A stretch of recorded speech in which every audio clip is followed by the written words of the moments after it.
explain the concept of corporate will. Briefly state the circumstances when corporate leave can be lifted as per the provisions of Companies Act.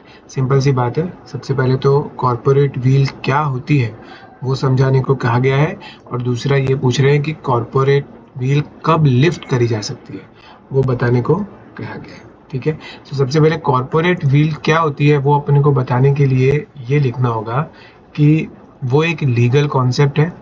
Corporate wheel is a legal concept whereby the company is identified separately.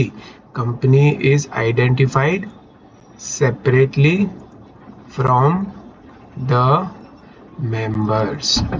तो ये main definition है जो हमें बतानी होगी corporate wheel की definition में। ठीक है, दूसरा सो बेसिकली यहाँ पर बोलना क्या चाहते हैं कि company is separate from its member, मतलब कंपनी और उसके मेंबर्स के बीच में एक व्हील है, एक टाइप का पर्दा है। सो वो चीज़ हमें एक्सप्लेन करनी है। दूसरा हमें ये बताना है कि ऐसी कौन सी सिचुएशन है जब ये जो व्हील है ना उसको लिफ्ट कर लिया जाता है।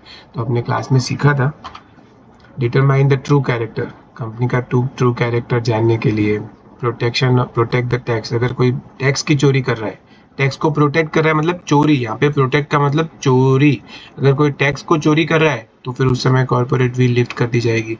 कोई अगर लीगल ऑब्लिगेशन से बचने के लिए कंपनी का गैर फायदा उठा रहा है तो फिर कॉर्पोरेट व्हील लिफ्ट आउट कर दी जाएगी। कोई अगर सब्सिडरीज फॉर्म करके कोई ना कोई अपना गलत काम करने की कोशिश कर रहा है तो फिर कॉर्पोरेट व्हील लिफ्ट कर दी जाएगी। Company for to defeat the law, मतलब लॉ को चीट करने के लिए, लॉ को बेवकूफ़ बनाने के लिए, अपनी रिस्पॉन्सिबिलिटी से बचने के लिए अगर कोई बंदा कंपनी के आड़े बचने की कोशिश कर रहा है, कंपनी के छाया में खुद के गलत काम को करने की सोच रहा है, तो उस समय कॉर्पोरेट व्हील लिफ्ट कर दी जाएगी। और इन सबको याद रखने के लिए अपन ने एक निमोनिक बनाया था, clever turtles often swim deep. ठीक है, तो इस तरह से इस आंसर को लिखना है। 6 मार्क का क्वेश्चन है, बहुत ही पॉपुलर क्वेश्चन है। कॉर्पोरेट व्हील का क्वेश्चन बहुत हाई चांस है कि एग्जाम में आएगा, तो इसको आप अच्छे से लर्न कर लीजिएगा। मैं इसको एक तरह से इम्पोर्टेंट मार्क करना चाहूँगा, ये अच्छा खासा इम्पोर्टेंट क्वेश्चन है। इसके स्टैंडर्ड आंसर को भी आप लोग देखिएगा।